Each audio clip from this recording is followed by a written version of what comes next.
বাংলা নববর্ষের পরের দিন ঘরের মাঠে খেলতে নামছে মোহনবাগান সুপার জায়ান্টস। আর এই ম্যাচ ঘিরে ময়দানের উত্তেজনা উন্মাদনা কয়েক গুণ বেড়ে গিয়েছে।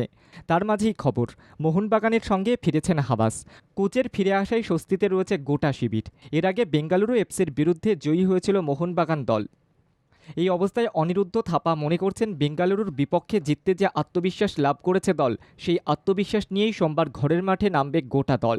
এদিকে হাবাসও ফিরে এসেছেন, ফলে গোটা শিবিরে যেমন খুশির হাওয়ার রয়েছে, তেমনই গোটা দলে প্র্যাকটিসও চলবে জোরদার। এমনটাই জানিয়েছেন সবুজ মেরুনের বিদেশি কোচ। হাবাসের কাছে সফলতার মূল চাবিকাঠি হলো প্র্যাকটিস, আর সে কারণেই তিনি প্র্যাকটিসের ওপর জোর দেন।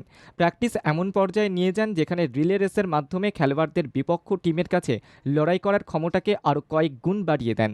এদিকে অনিরুদ্ধ থাপা বলছেন, তারা ভীষণ উজ্জীবিত, কারণ লিগ শিল্ড জিততে আর একটা ম্যাচ জিততে হবে দলকে। ম্যাচটাও হতে চলেছে ঘরের মাঠে, তারপরে থাকছে সমর্থকদের বুকভরা ভালোবাসা।